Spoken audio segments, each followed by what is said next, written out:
There's one thing sitting in my neighbor's kitchen that changed everything about the pressure I'd been carrying low in my belly for 6 years, and it wasn't anything I expected. I used to stand at my own counter at 11 at night, one hand braced against it, waiting for that pressure to ease enough that I could finally walk to bed without wincing. Not pain exactly, pressure. The kind that makes a man time his evenings around a bathroom instead of around his life. A large share of men past 50 carry some version of an enlarged prostate, and most of us just assume there's nothing to do about it except wait it out and complain to nobody.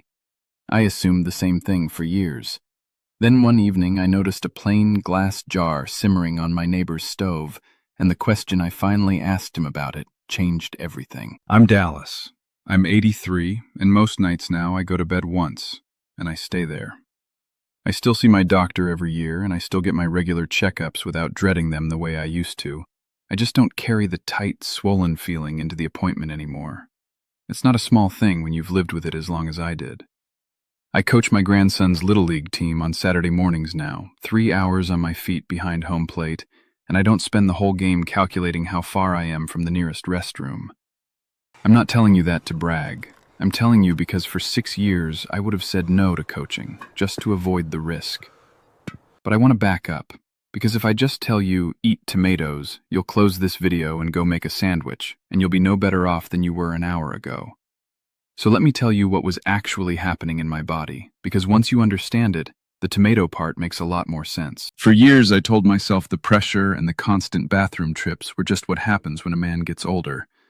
Wake up 2-3 times a night, feel like you never fully empty out, sit down to dinner and already be doing math about how long you can sit through it. Nobody explained to me why. My doctor would check the basics, tell me it was common at my age, and move on to the next patient, and I understood that because he had maybe 8 minutes with me in a full waiting room outside. It wasn't malice, it was the math of modern medicine.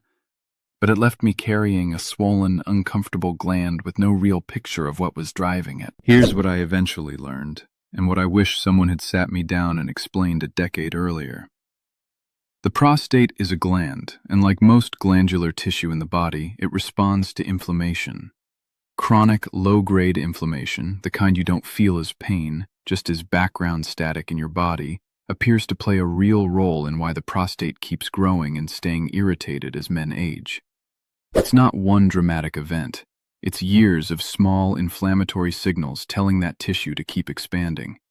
And for most men, nobody ever traces the swelling back to that daily inflammatory load, because it's not as simple a story as, you're just getting old. That reframe mattered to me, because just getting old feels like nothing you can do anything about. Chronic inflammation you've been feeding for 20 years without knowing it is a completely different story, because that means there's a lever, a real one. Not a miracle, not a cure, but a lever. For years, one number ran my life, the PSA. It would tick up a point and I'd lie awake the whole night, certain it meant the worst, picturing the biopsy, the knife, the end of everything. Then someone finally told me the truth no doctor had. That number doesn't measure cancer. It measures your prostate. And as we age, it climbs mostly because the gland is simply enlarging, benign, swollen, and uncomfortable, not the worst. The number was scaring me half to death over something ordinary. And the prescriptions they push to shrink it? They can flatten your drive completely, soften everything, quietly take the man right out of you. I wasn't willing to trade that away. There's a gentle way to support that gland, keep it comfortable, a healthy size, without surrendering any of that. Keep getting checked every year, of course. At 83, that number doesn't own me anymore. I finally have peace. Let me show you what gave it to me in this video. And if you want the simple support I personally use, there's a free presentation linked in the description below. The lever I landed on came from my neighbor, a retired fellow who'd fought his own years of prostate discomfort and come out the other side calmer than I'd ever seen him. I finally cornered him on his porch and asked what he'd actually changed. He didn't hand me a pill bottle. He handed me a wooden spoon and pointed at a pot of tomatoes simmering slow on his stove with a little olive oil. Turns out the compound that gives tomatoes their deep red color, lycopene, is one of the more studied plant compounds when it comes to prostate tissue. Research has documented an association between higher lycopene intake and better markers of prostate health, and the mechanism makes sense once you know it. Lycopene is a strong antioxidant, and antioxidants help the body manage the oxidative stress that feeds chronic inflammation. Less oxidative noise in that tissue, less fuel for the swelling and irritation that had been running my nights for years. But here's the detail that made all the difference, and it's the part almost nobody tells you. Raw tomatoes barely move the needle. Lycopene is trapped inside the plant cell walls, and your body can't access much of it raw.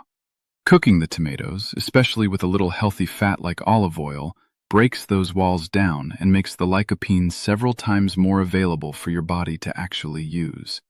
That's why my neighbor wasn't eating tomato salad. He was simmering sauce, low and slow, a cup a day folded into whatever he was cooking. Pasta, eggs, a soup base, it didn't matter, as long as it was cooked down with a bit of oil. So I started doing the same thing.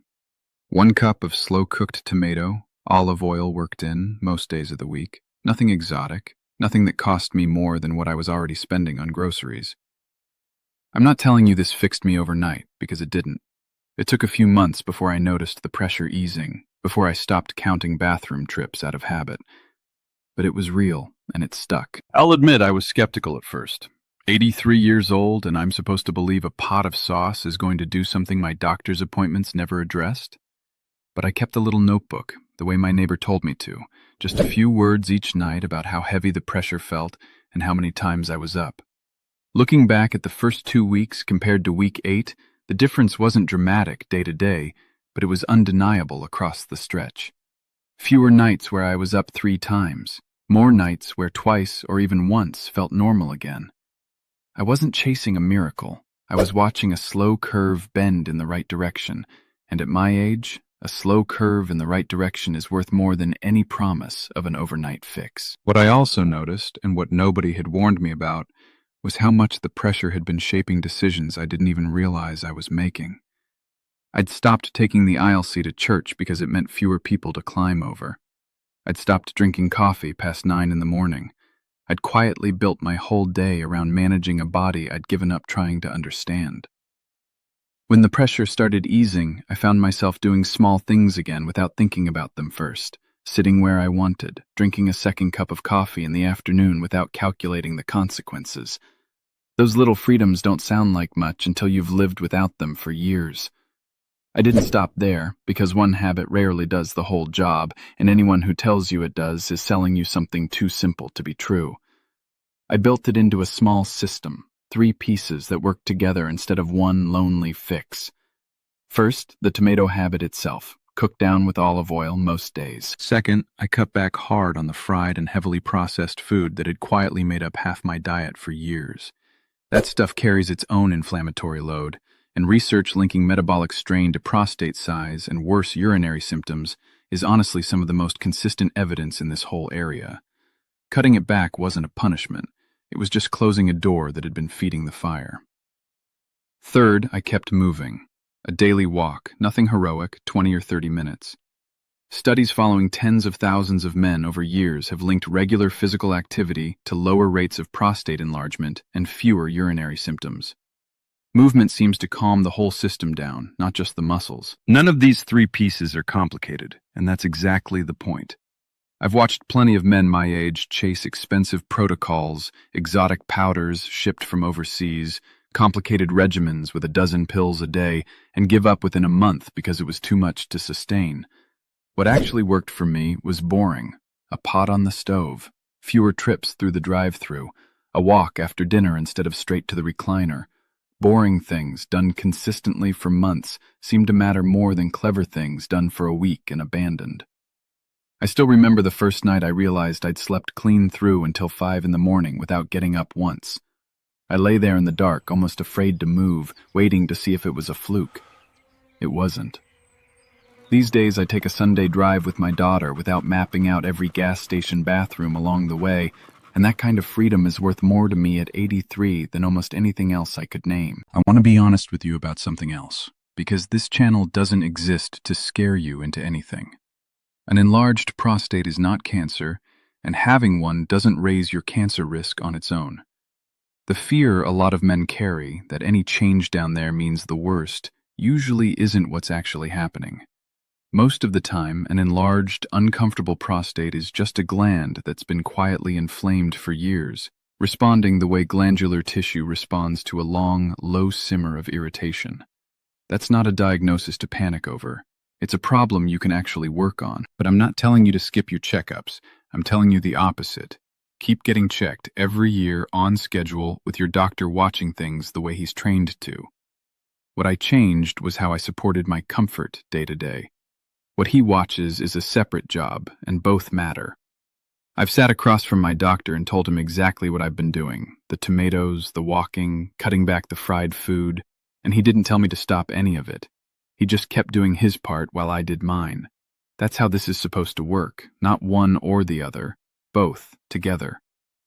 Here's what I settled on, a few drops a day. And let me tell you why it works. One compound calms one signal.